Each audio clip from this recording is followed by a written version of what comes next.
بسم اللہ الرحمن الرحیم۔ سامعین، ناظرین، السلام علیکم ورحمۃ اللہ وبرکاتہ۔ جیسا کہ آپ جانتے ہیں کہ اللہ تعالیٰ کے فضل و کرم سے امام نووی رحمۃ اللہ تعالیٰ علیہ کی کتاب بستان العارفین کی سیریز شروع ہے، اور آج اس کے 8ویں حصے میں ہم ایک حدیث پاک پہ چند ایک گزارشات آپ سے عرض کریں گے۔ یہ حدیث پاک 29 روایات میں سے 5ویں روایت ہے، جو کہ حضرت امام حسن رضی اللہ تعالی عنہ، جو کہ جگر گوشہ ہیں حضور مولا کائنات حضرت علی کرم اللہ وجہ الکریم، آپ فرماتے ہیں، حفظت من رسول اللہ صلی اللہ علیہ وآلہ وسلم، میں نے حضور نبی کریم حضور رسالت مآب صلی اللہ علیہ وآلہ وسلم سے یہ بات یاد کی، اور آپ کی ذات اقدس سے یہ بات میں نے سیکھی۔ حضور نبی کریم صلی اللہ علیہ وآلہ وسلم نے ارشاد فرمایا، دا ما یریبک الی ما لا یریبک، فرمایا دا چھوڑ دے، ما یریبک جو تیرے جی میں، تیرے اندر، تیرے دل میں کھٹکا ڈالے، الی ما لا یریبک، اور اس کو اختیار کر جو تیرے جی، تیرے دل اور تیرے اندر کھٹکا نہ ڈالے۔ اب ظاہراً دیکھنے میں یہ حدیث پاک مختصر نظر آتی ہے، مگر اپنے اندر ایک بہت بڑا بحر بے کراں لیے ہوئے، سموئے ہوئے یہ حدیث پاک ہے۔ اس کو ڈیٹیل سے عرض کرنے سے پہلے یا تفصیل سے عرض کرنے سے پہلے آپ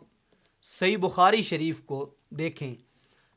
جسے امام نووی رحمۃ اللہ علیہ نے اپنی کتاب بستان العارفین کے اندر ذکر کیا، اسے امام بخاری نے صحیح بخاری کے اندر بھی ذکر کیا، مگر اس میں سند مختلف ہے، راوی مختلف ہیں۔ حضرت حسان بن ابی سنان اس حدیث پاک کو روایت کرتے ہیں، فرماتے ہیں، ما رأیت شیئا اہون من الورع، کہ میں نے تقوی کے اندر، ورع کے اندر، پرہیزگاری کے اندر اس سے آسان ترین اور کوئی چیز نہیں دیکھی، اور وہ کیا ہے؟ فرمایا، دا ما یریبک الی ما لا یریبک، اسے ترک کر دے جو تیرے اندر کھٹکا ڈالے، اور اسے اختیار کر جو تیرے جی میں، تیرے دل میں کھٹکا نہ ڈالے۔ سامعین محترم، اس حدیث پاک کو سمجھنے کے لیے اور اس کو آسان پیرائے میں جاننے کے لیے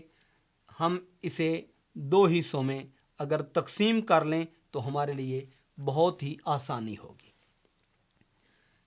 چونکہ جو جی میں کھٹکا ڈالتا ہے اسے ہم وسوسہ کہتے ہیں، اور قرآن کریم کے اندر اللہ رب العزت نے بھی اسے وسوسہ سے تعبیر کیا ہے۔ جس طرح قرآن کریم کے اندر 30واں پارہ اور 30ویں پارے کی قرآن پاک کی سب سے آخری سورت الناس، جس کے اندر اللہ تبارک و تعالیٰ نے ارشاد فرمایا، من شر الوسواس الخناس الذی یوسوس فی صدور الناس من الجنۃ والناس، اس کے شر سے جو دل میں برے خطرات ڈالے اور انسان دبک کر رہ جائے۔ الذی یوسوس فی صدور الناس، وہ جو لوگوں کے دلوں میں وسوسے ڈالتے ہیں، من الجنۃ والناس، وہ جنوں میں سے بھی ہیں اور انسانوں میں سے بھی ہیں۔ گویا وسوسہ کا ذکر اللہ تبارک و تعالیٰ نے قرآن کریم کے اندر ذکر کیا، اور وسوسہ کا تعلق انسان کے ظاہر سے نہیں،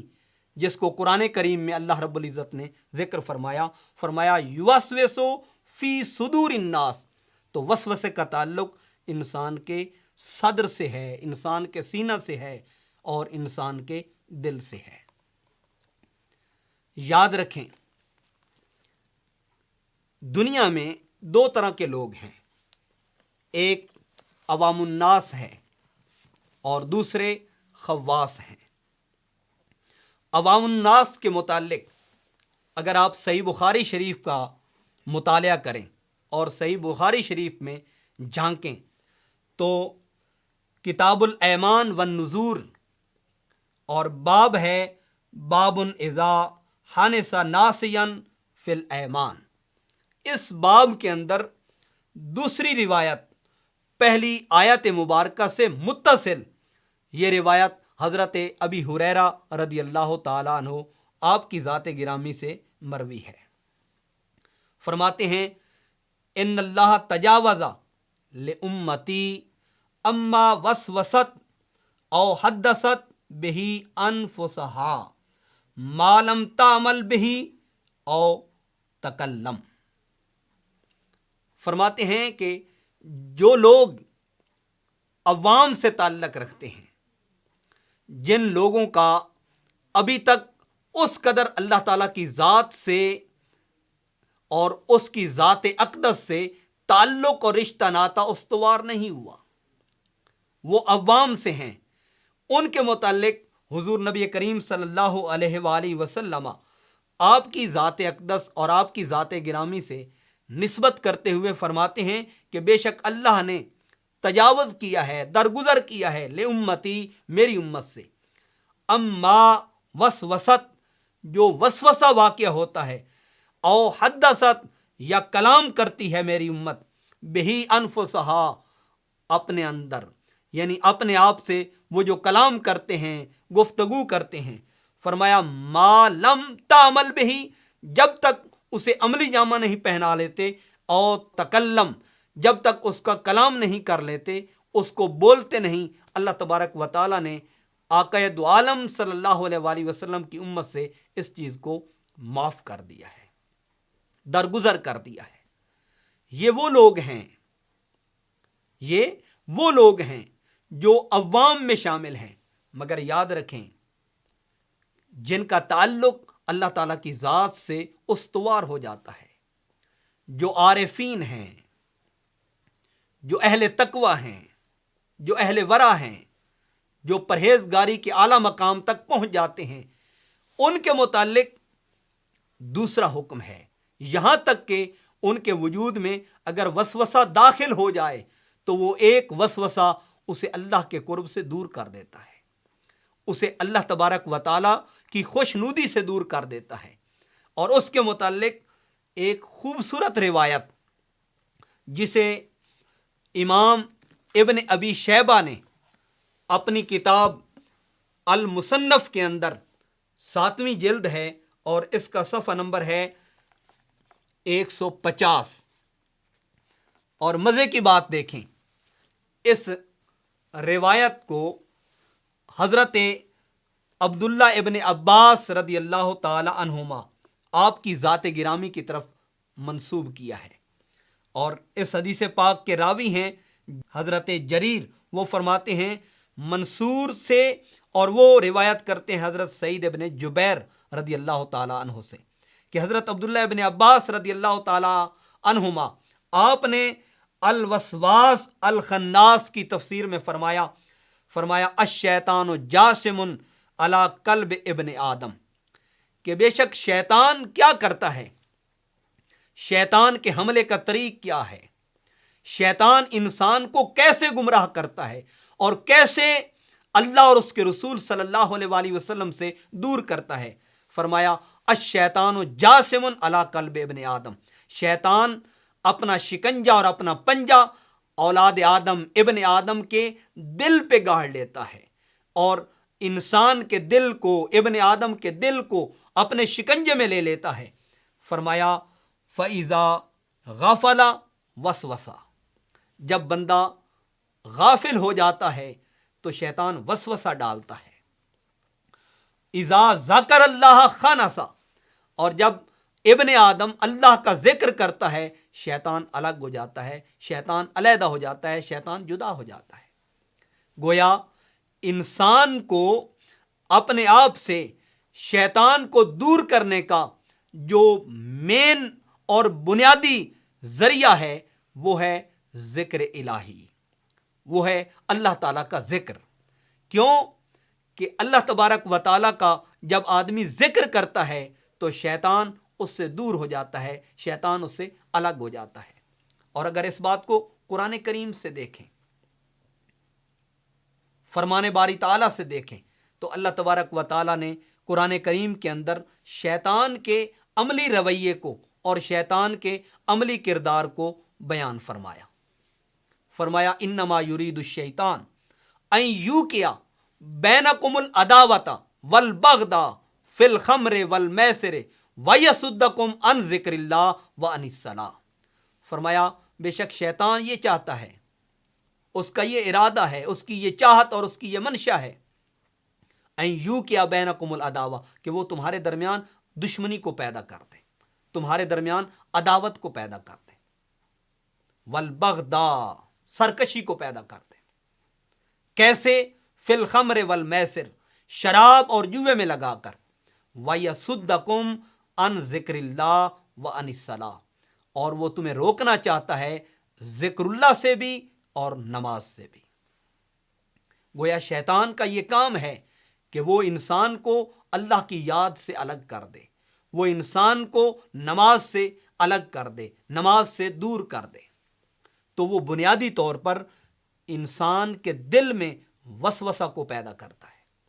اور وسوسہ جب عروج پہ پہنچتا ہے تو پھر انسان کے ارادے کے اندر جو پختگی پائی جاتی ہے وہ کمزور ہو جاتی ہے، اور اس کمزوری کے نتیجے میں انسان نماز سے بھی اپنے آپ کو دور کر لیتا ہے اور اللہ تعالیٰ کے ذکر سے بھی اپنے آپ کو دور کر لیتا ہے.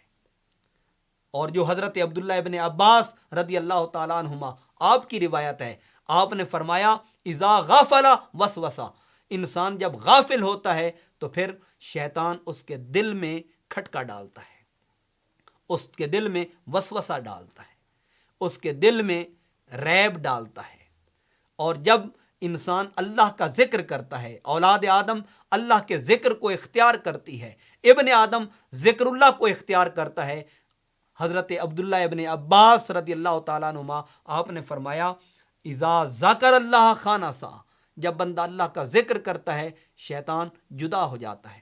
شیطان الگ ہو جاتا ہے. اب حضرت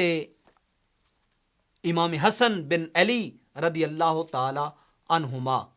آپ کی اس روایت سے جو بنیادی چیز بندے کے لیے ظاہر ہوتی ہے، واضح ہوتی ہے، وہ یہ کہ جس سے تیرے دل کے اندر کھٹکا پیدا ہو جائے،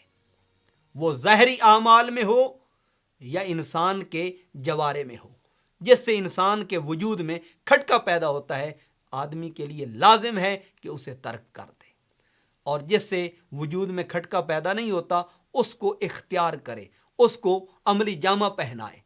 اس کا نتیجہ یہ اخذ ہوگا یا نتیجتاً یہ بات ثابت ہوگی کہ جس سے انسان کے دل میں کھٹکا پیدا ہوتا ہے یا انسان کے دل میں وسوسہ پیدا ہوتا ہے یا انسان کے دل میں شکوک اور شبہات پیدا ہوتے ہیں، جب انسان ان کو ترک کرتا ہے تو گویا وہ اپنے آپ کو اللہ کے قریب کر لیتا ہے، اللہ کے رسول صلی اللہ علیہ وآلہ وسلم کے قریب کر لیتا ہے. اسی طرح برے گمان کو دیکھ لیں، سوء ظن کو دیکھ لیں کہ جب انسان کے متعلق انسان کے وجود میں برا گمان پیدا ہوتا ہے. آقا دو عالم صلی اللہ علیہ وآلہ وسلم آپ نے فرمایا اکثر گمان گناہ ہوتے ہیں، ان کے اندر آدمی واقع ہونے سے گناہ کے اندر واقع ہو جاتا ہے. اس لیے حضور نے ایک نصاب دے دیا، ایک اصول وضع کر دیا کہ جس چیز سے تیرے دل کے اندر شک پیدا ہوتا ہے اس کو ترک کر دے، اور جس چیز سے تیرے دل میں شک پیدا نہیں ہوتا اس کو اختیار کر لے. گویا اللہ کے تقرب کے لیے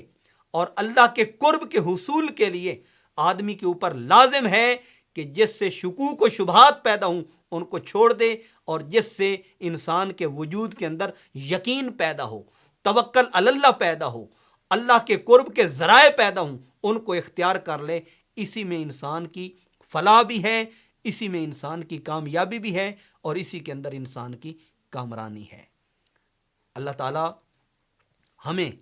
ان چیزوں سے بچنے کی توفیق عطا فرمائے جن چیزوں میں واقع ہونے سے شکوک و شبہات پیدا ہوتے ہیں، اور ان چیزوں کو اختیار کرنے کی توفیق عطا فرمائے جس سے یقین کامل ہوتا ہے، جس سے ایمان کامل ہوتا ہے، جس سے توکل علی اللہ پیدا ہوتی ہے، جس سے اللہ تعالیٰ کی ذات پہ بھروسہ بڑھتا ہے۔ اور قرآن کریم میں اللہ نے فرمایا وَمَن يَتَوَكَّلْ عَلَى اللَّهِ فَهُوَ حَسْبُهُ، جو خدا پہ بھروسہ کرتا ہے اللہ تعالیٰ کی ذات اس کے لیے کافی ہوتی ہے۔ بہت شکریہ۔